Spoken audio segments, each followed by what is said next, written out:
Dear students, today I am going to teach you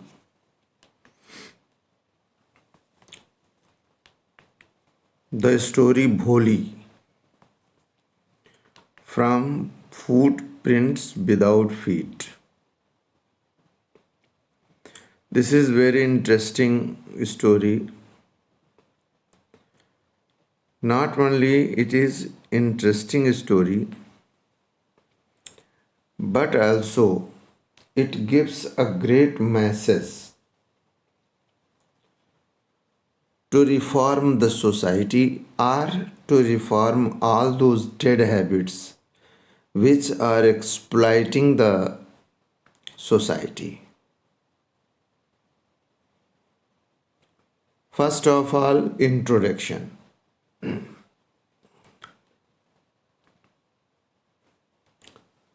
Bholi is a story written by के अब्बास के द्वारा लिखी गई एक कहानी है. The story revolves around a girl.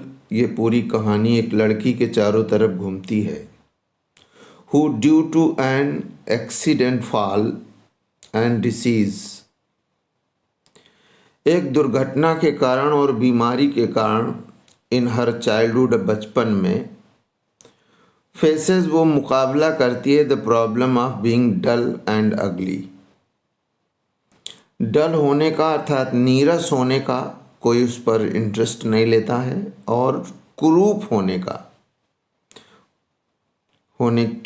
की समस्याओं का ऐसा उसे बोला जाता है, उसका मुकाबला करती है. सी इज़ ऑलवेज अ टारगेट. वो हमेशा एक टारगेट होती है, अर्थात टारगेट बनाई जाती है बाय एवरीवन, हर एक किसी के द्वारा, for not being good looking. अच्छा न दिखने के कारण, क्योंकि वो अच्छा नहीं दिखती थी, गुड लुकिंग नहीं थी, स्मार्ट नहीं थी, ब्यूटीफुल नहीं थी, एंड इंटेलिजेंट नहीं थी. बचपन में वो चारपाई से गिर गई थी, इसकी वजह से उसकी ब्रेन में इंजरी हो गई थी, जिससे उसका माइंड स्लो हो गया था. हर life turns when she joins a near by school. उसका जीवन बदलता है जब वो पास के एक विद्यालय में प्रवेश लेती है, या विद्यालय को ज्वाइन करती है, प्रवेश लेती है. वेयर हर टीचर, जहाँ पर उसकी अध्यापिका, इनकरेजेस, उसका उत्साहवर्धन करती है, and helps her to become a learned, और लर्नेड होने के लिए वो मदद करती है, एंड कॉन्फिडेंट पर्सन, और उसे कॉन्फिडेंट पर्सन बनने के लिए वो मदद करती है. बहुत अच्छी अध्यापिका है वो. लेटर इन द स्टोरी, बाद में इस कहानी में, सर्कमस्टेंसेस अराइज वेयर भोली हैज़ टू गिव एक्सेप्टेंस. परिस्थितियाँ पैदा होती हैं जहाँ भोली को स्वीकृति देनी ही पड़ती है, और काहे की शादी की, जब वो बड़ी हो जाती है. और किससे शादी उसकी होती है? With N unequal match. समान मैच नहीं है. उसका जो दूल्हा है, ये जो जिस व्यक्ति से शादी हो रही है, उसमें और इसमें समानता नहीं है. क्या अंतर है इस कहानी में, जब हम लोग आगे पढ़ेंगे तो समझेंगे.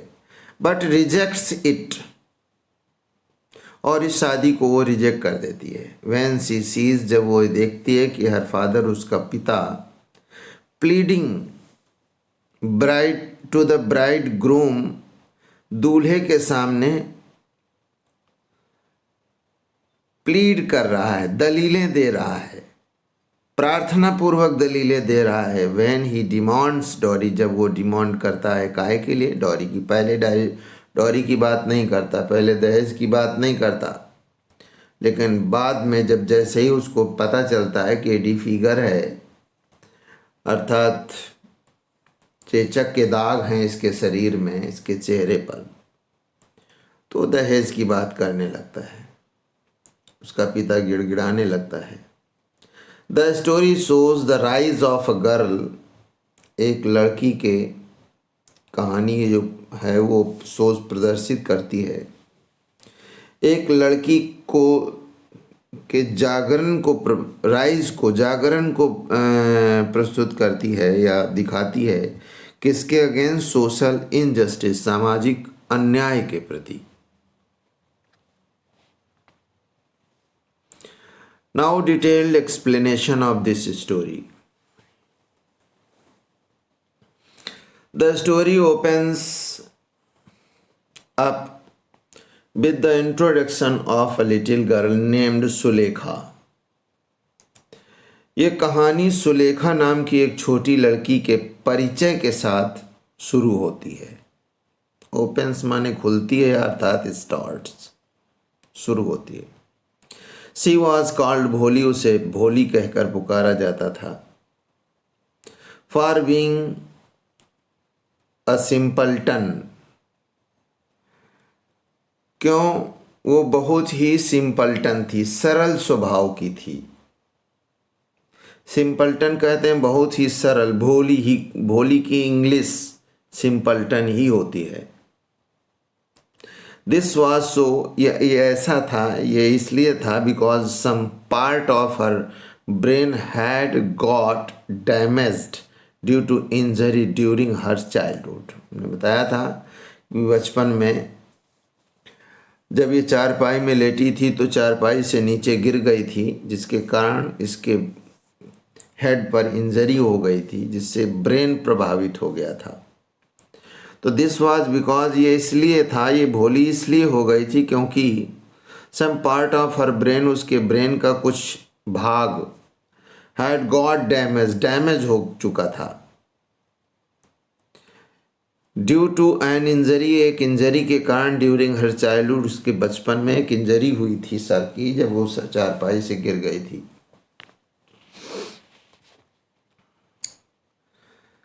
सी स्टेमरेड एंड हैड पोक marks on her face. Stammer means होता है हकलाना। वो हकलाती थी और उसके चेहरे पर पोक मार्क्स थे, अर्थात दाग थे, गहरे गहरे दाग थे। वैसे पोक मार्क्स कहते हैं चोट के निशान को, लेकिन यहाँ चोट के निशान नहीं है, ये चेचक के निशान है। which she got when she had contracted smallpox at the age of 2। जब 2 साल की वो थी तो स्मॉल पॉक्स, वही चेचक, उसके शरीर पर निकल आए थे, जिसके कारण ये दाग उसके पूरे शरीर पर हो गए थे।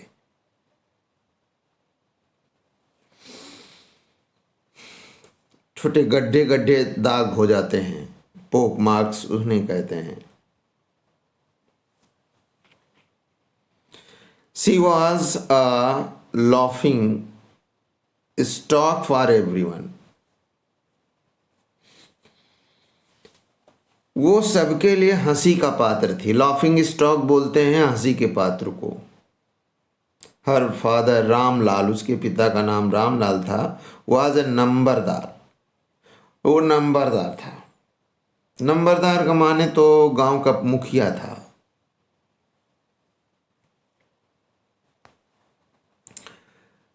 गांव का प्रधान था एक तरीके से, लेकिन आप नंबरदार ही समझें क्यों कहानी में नंबरदार ही लिखा है। He had 3 sons and 4 daughters। उसके 3 बेटे थे और 4 बेटियां थीं। बड़ा परिवार था। भोली being the youngest of all, और जो भोली थी या जिसमें भोली सबसे छोटी थी, यंगेस्ट ऑफ ऑल थी। Ramlal was always worried about her, as it seemed impossible to marry her with her having an ugly face and a dumb mind.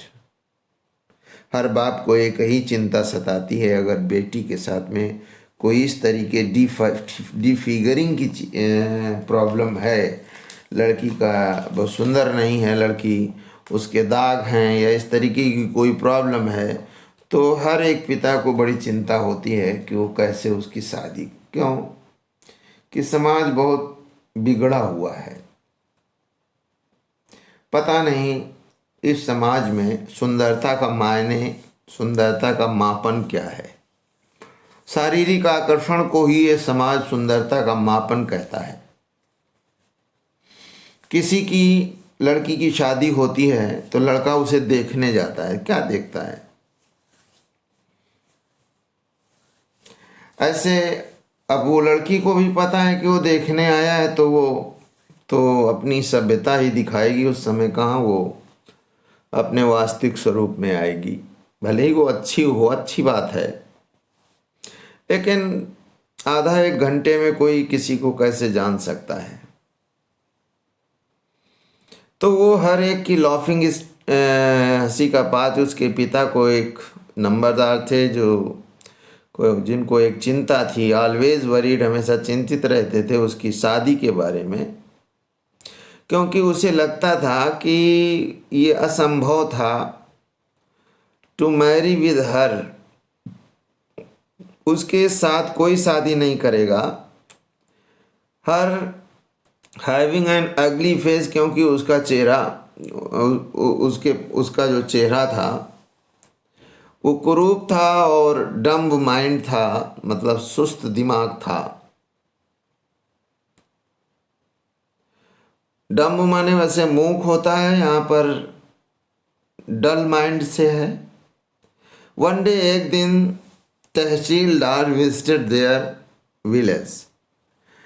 एक दिन तहसीलदार उनके गांव में आता है घूमने के लिए, जांच पड़ताल करने के लिए। विजिटेड के बहुत से अर्थ होते हैं।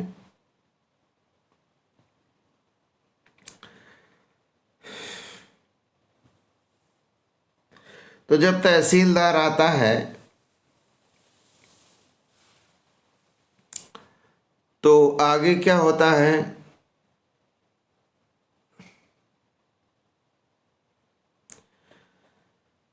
To inaugurate the girls primary school, ये काम करने के लिए आता है। इनऑगरेट का मतलब उद्घाटन करने के लिए, लड़कियों की प्राइमरी स्कूल का उद्घाटन करने के लिए तहसीलदार आता है। ही परस्यूएडेड रामलाल, वो रामलाल से भी परस्यू करता है। और क्या करने के लिए परस्यू करता है? वो रामलाल से अपनी बेटियों को स्कूल में भेजने के लिए परस्यू माने राजी करता है।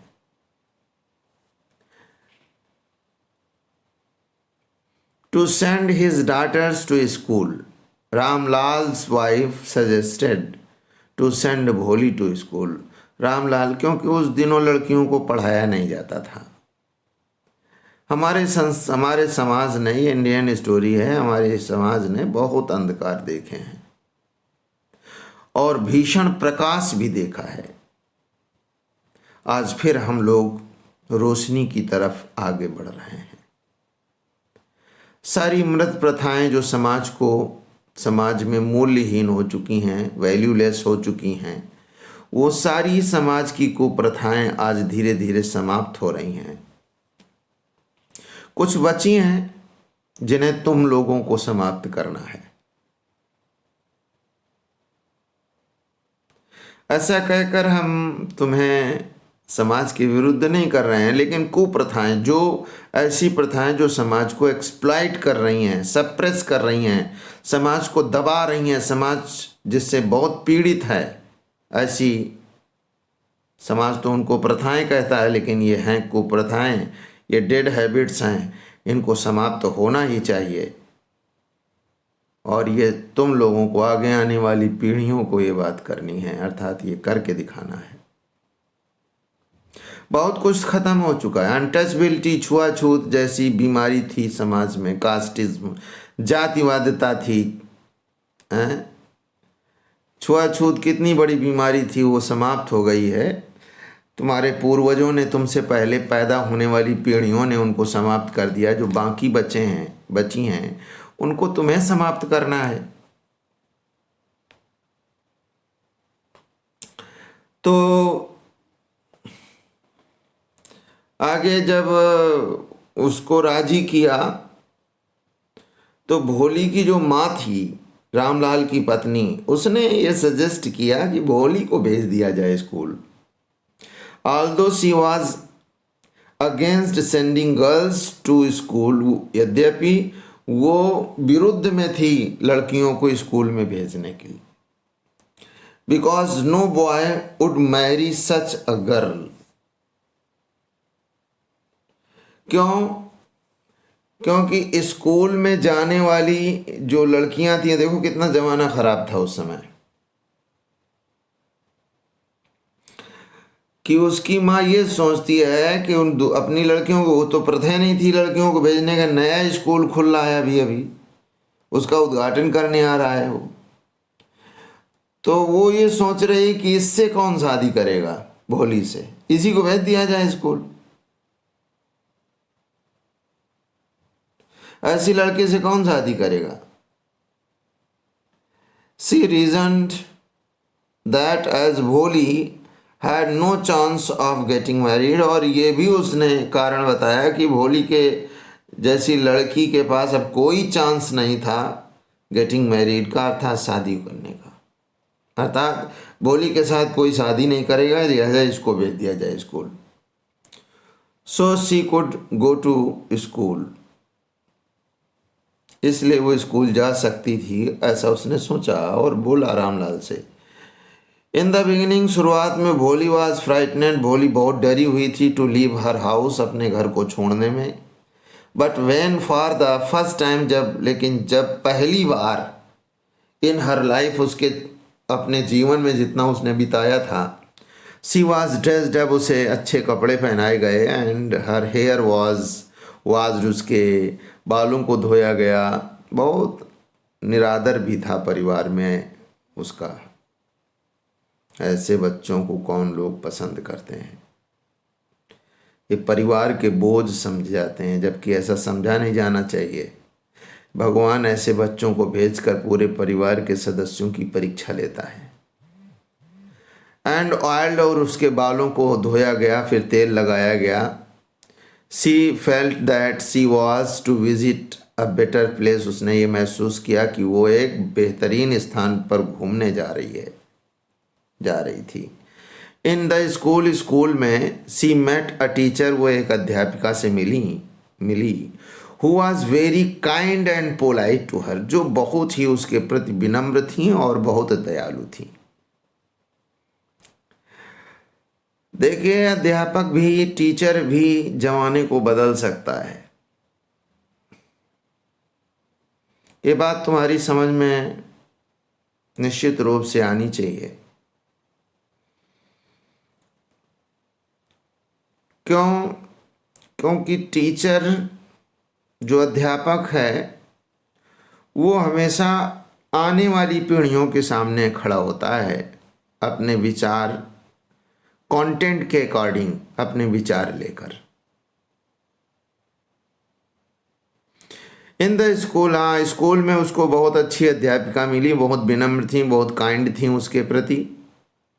सी इनकरेज्ड हर, उसने उसे उत्साहित किया टू स्टडी, पढ़ने के लिए, एंड स्पीक विद कॉन्फिडेंस, और कॉन्फिडेंस के साथ बोलने के लिए, हकलाती भी थी ना, तो कॉन्फिडेंस के साथ बोलने के लिए भी उसने कहा, प्रेरित किया, या यूं कहें उत्साहित किया।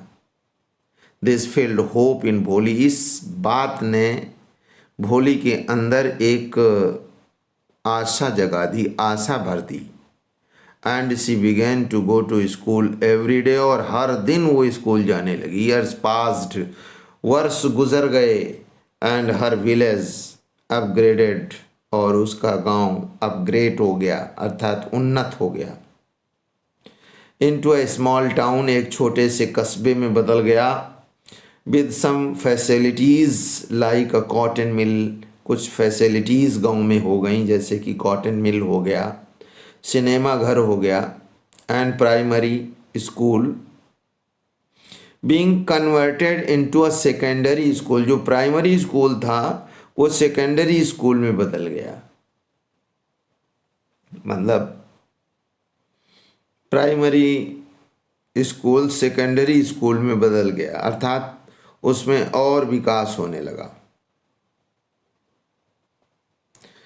प्राइमरी विद्यालय को हिंदी में बोलें तो प्राथमिक विद्यालय कहते हैं, और सेकेंडरी स्कूल को अगर हिंदी में बोलें तो माध्यमिक विद्यालय कहते हैं। तो प्राइमरी माध्यमिक हो गया। वन डे, एक दिन, Bholi's parents decided to marry her to a lame old man. समझो जरा, एक दिन भोली के माता पिता ने यह निर्णय लिया कि वो उसकी शादी एक लंगड़े बुढ़े आदमी के साथ कर देंगे, या करने के लिए निश्चय किया।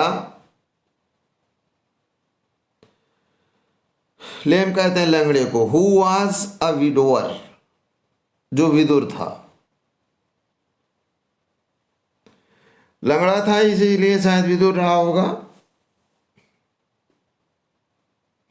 हे भगवान,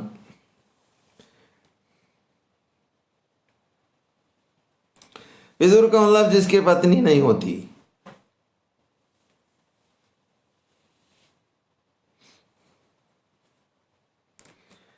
ऐसे आदमी के साथ उसकी शादी कर रहे हैं ये। Had not demanded any dowry, और उसने कोई भी दहेज नहीं डिमांड किया था, मांगा था। They thought it to be the best marriage proposal for their dumb daughter and fixed up her marriage. उन्होंने सोचा, उसके माता पिता ने सोचा इसे, अर्थात इस प्रपोजल को, इस प्रस्ताव को, द बेस्ट मैरिज प्रपोजल, ये उसकी शादी के लिए, अर्थात भोली के शादी के लिए सबसे बेहतरीन प्रस्ताव था। किसके लिए? फॉर देयर डम्ब, उस उनकी डम्ब डॉटर के लिए। डम्ब माने मूक, जो बोल ढंग से नहीं पाते हैं, या जो की जबान नहीं होती है, बोलने के लिए बहुत प्रॉब्लम होती है वो। तो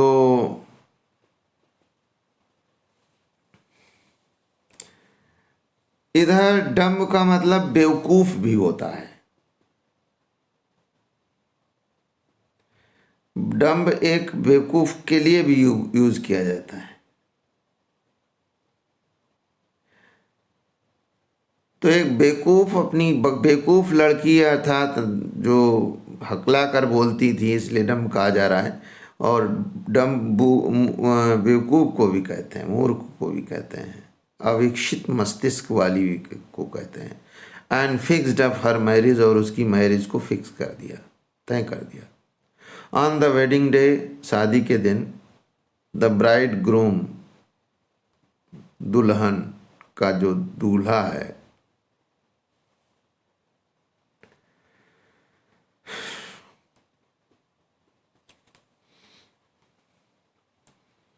arrived with the great pump and show, बारात लेकर आया, और arrived माने आया, और किसके साथ?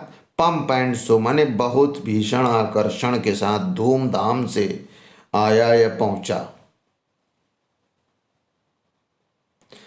जिसको देखकर, जिस पंप एंड शो को, जिस भव्य आकर्षण को देखकर जिसके साथ वो पहुंचा, विच फिल्ड रामलाल विद जॉय, इस भव्य आकर्षण ने रामलाल को आनंद से भर दिया, बड़े खुश हुआ।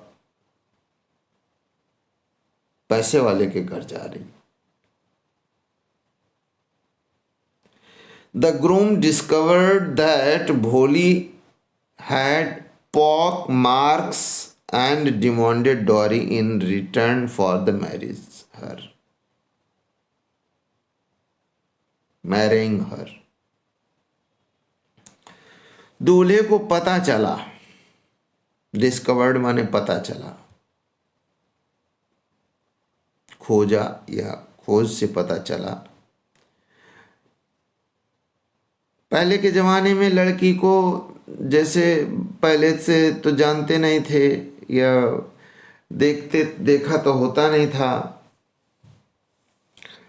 तो प्रायः जो दूल्हा होता था वो बारात के साथ जब जाता था तो वो गांव के लोगों से पूछा करता था कि क्यों लड़की कैसी है। तो गांव वाले बताते थे अपना, कभी कभार सही बताते थे, कभी कभार गलत बताते थे। इस तरीके की पहले बहुत होती थी बातें। अब तो बहुत जमाना बदल गया है, आप लोग समझते होंगे कैसा हो गया का। शादी की बातचीत जैसे ही शुरू होती है वैसे ही कांटेक्ट नंबर एक दूसरे को शेयर कर लेते हैं लोग। अब आगे तो कुछ नहीं बोलेंगे, वीडियो बन रहा है। तो इधर क्या है, उसको जब ये पता चला कि भोली हैड पॉप मार्क्स, की भोली के चेचक के दाग हैं, तो उसने क्या किया, डिमांडेड डॉरी। पहले तो डॉरी नहीं डिमांड की थी, पहले दहेज नहीं मांगा था, डिमांड कर दिया दहेज की। और इन रिटर्न फॉर मैरिंग हर, बताओ।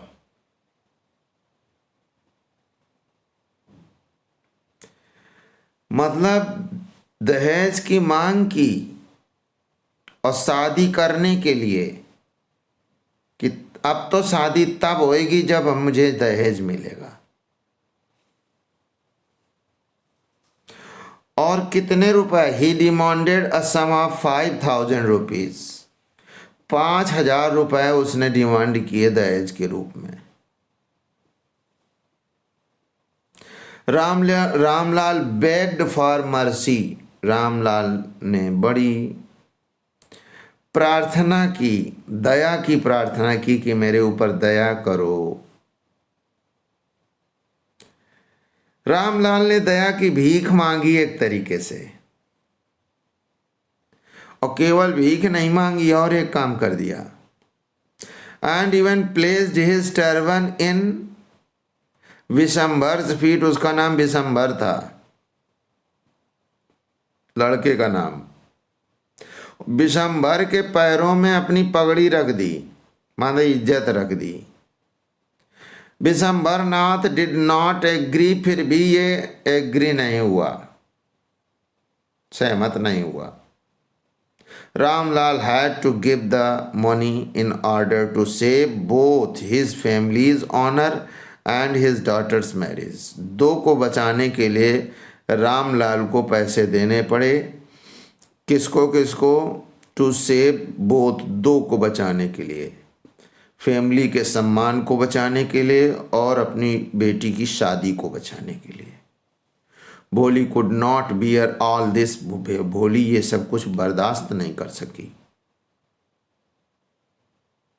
समझदार हो गई है।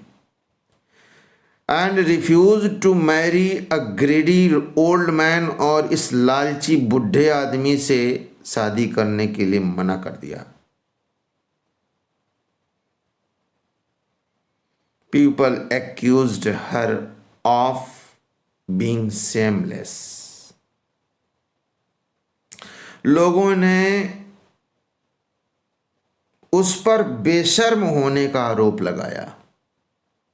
एक्यूज्ड ऑफ मीन्स आरोप लगाना, अपराधी ठहराना। शेमलेस माने बेशर्म होने का आरोप लगाया। ये आरोप लगेंगे जब आप किसी कुप्रथा के अगेंस्ट खड़े होंगे, तो ये समाज आरोप लगाएगा आप पर, लेकिन इन आरोपों की चिंता नहीं करनी है। द वेडिंग पार्टी रिटर्न, बारात लौट गई। वेडिंग पार्टी बारात को कहते हैं, लौट गई, लौट गई। The marriage ceremony ended without भोली गेटिंग मैरिड, बिना भोली की शादी के ये जो सेरेमनी हो रही थी शादी की, ये समाप्त हो गई।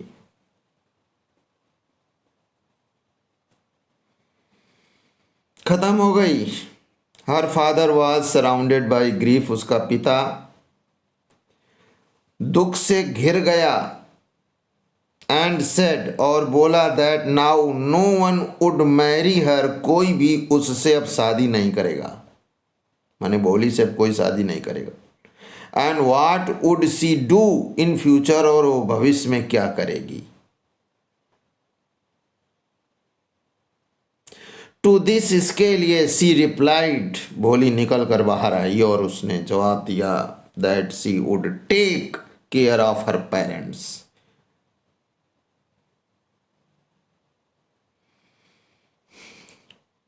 समझ रहे होंगे कि वो क्या करेगी, अपने माता पिता की केयर करेगी, देखभाल करेगी। उसके माता पिता कैसे लड़के के साथ उसकी शादी कर रहे थे।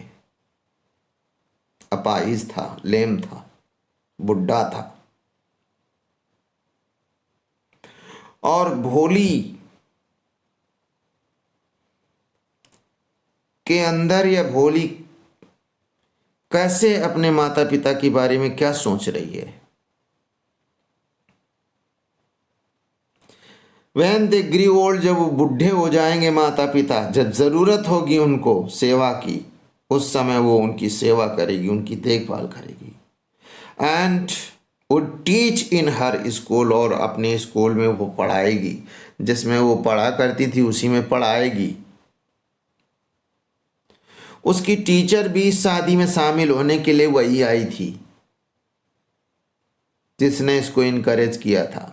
हर teacher who was quietly watching all this, उसकी अध्यापिका ये जो चुपचाप ये सब कुछ देख रही थी, felt proud of her decision, उसके इस निर्णय पर गर्व महसूस किया।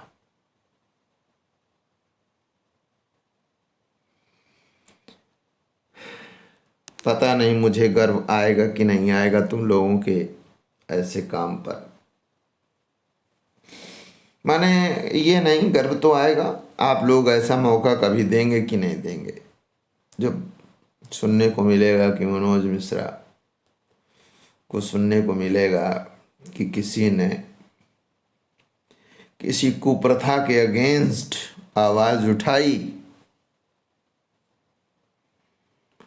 और डट कर उस कुप्रथा का सामना किया और अपने आप को उसने प्रूव किया।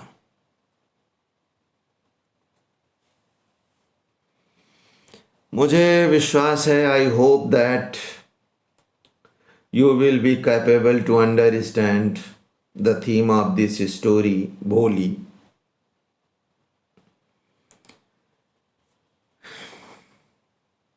Thank you for watching this video.